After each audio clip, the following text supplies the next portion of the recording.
میں سمجھتا ہوں میں اپریشیٹ کرنا چاہیے. میں زندگی میں کبھی اسد مجید صاحب سے نہیں ملا، نہ ان کو میں جانتا ہوں، لیکن اس پہ اپریشیٹ کرتا ہوں کہ کتنا پریشر ان پہ پڑا ہوگا جب عمران خان کی حکومت رات کے 12 بجے ختم کی گئی اور بین الاقوامی مداخلت پہ اور نیشنل سیکیورٹی کمیٹی نے عمران خان صاحب کے نیچے جو وزیر اعظم تھے یہ اعلامیہ جاری کیا کہ بلیٹنٹ انٹرفیئرنس ہوئی ہے، کھلم کھلا مداخلت ہوئی ہے.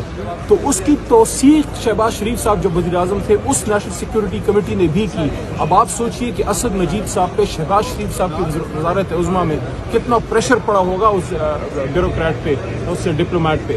تو اگر انہوں نے یہ بات کی کہ بلیٹنٹ انٹرفیئرنس ہوئی ہے تو میں پاکستان کی حکومت سے، ارباب اقتدار سے ایک سوال پوچھنے کی جسارت کر سکتا ہوں. آپ نے پھر کس بنیاد پہ ڈیمارش کیا امریکہ کی سفیر کو بلا کے اگر سائفر موجود نہیں تھا؟ اور اگر سائفر موجود تھا اور آپ نے ڈیمارش کیا اور بین الاقوامی مداخلت ہوئی اور ڈونلڈ لو جیسے ایک شخص کو یہ ہمت ہوئی کہ پاکستان جو نیوکلیر اسلامک اسٹیٹ ہے اس کے وزیر اعظم کو تڑی لگائے کہ یا تو آپ اس کو اتاریں، اگر اتاریں گے تو ہم تمہیں معاف کر دیں گے، وی فارگیو یو، اور اگر نہیں آپ اتاریں گے تو آپ کو سیویئر کنسیکوینسز کا سامنا کرنا پڑے گا. میرے خیال میں تو ہم سن 47 میں آزاد ہو گئے تھے. یہ کس نے ہماری سوورنٹی ان طاقتوں کے پاس گروی رکھی ہے؟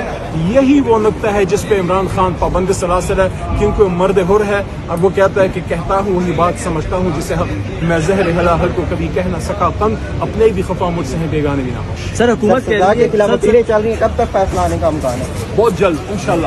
ہمارے وکلاء نے تو عید الفطر سے پہلے کی بات کی ہے. میری دعا ہے کہ ان کی بات پہ اللہ تعالیٰ ان کی گفتگو میں برکت ڈالے اور عمران خان صاحب عید الفطر سے پہلے وہ نکلیں اور بنی گالا یا زمان پارک میں ہمارے ساتھ جو ہے وہ بیٹھے ہوں. بنی گالا ہو تو بہتر ہے کیونکہ بنی گالا خان صاحب کو راس ہے. میں سمجھتا ہوں میں اپریشیٹ کرنا چاہیے. میں زندگی میں کبھی اسد مجید صاحب سے نہیں ملا، نہ ان کو میں جانتا ہوں، لیکن اس پہ اپریشیٹ کرتا ہوں کہ کتنا پریشر ان پہ پڑا ہوگا جب عمران خان کی حکومت رات کے 12 بجے ختم کی گئی اور بین الاقوامی مداخلت پہ اور نیشنل سیکیورٹی کمیٹی نے عمران خان صاحب کے نیچے جو وزیر اعظم تھے یہ اعلامیہ جاری کیا کہ بلیٹنٹ انٹرفیئرنس ہوئی ہے، کھلم کھلا مداخلت ہوئی ہے. تو اس کی توثیق شہباز شریف صاحب جو وزیر اعظم تھے اس نیشنل سیکیورٹی کمیٹی نے بھی کی. اب آپ سوچئے کہ اسد مجید صاحب پہ شہباز شریف صاحب کی وزارت عظمیٰ میں کتنا پریشر پڑا ہوگا اس بیوروکریٹ پہ، اس ڈپلومیٹ پہ.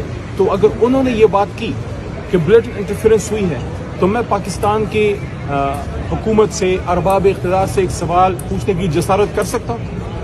آپ نے پھر کس بنیاد پہ ڈیمارش کیا امریکہ کی سفیر کو بلا کے اگر سائفر موجود نہیں تھا؟ اور اگر سائفر موجود تھا اور آپ نے ڈیمارش کیا اور بین الاقوامی مداخلت ہوئی اور ڈونلڈ لو جیسے ایک شخص کو یہ ہمت ہوئی کہ پاکستان جو نیوکلیر اسلامک اسٹیٹ ہے اس کے وزیر اعظم کو تڑی لگائے کہ یا تو آپ اس کو اتاریں، اگر اتاریں گے تو ہم تمہیں معاف کر دیں گے، وی فارگیو یو، اور اگر نہیں آپ اتاریں گے تو آپ کو سیویئر کنسیکوینسز کا سامنا کرنا پڑے گا.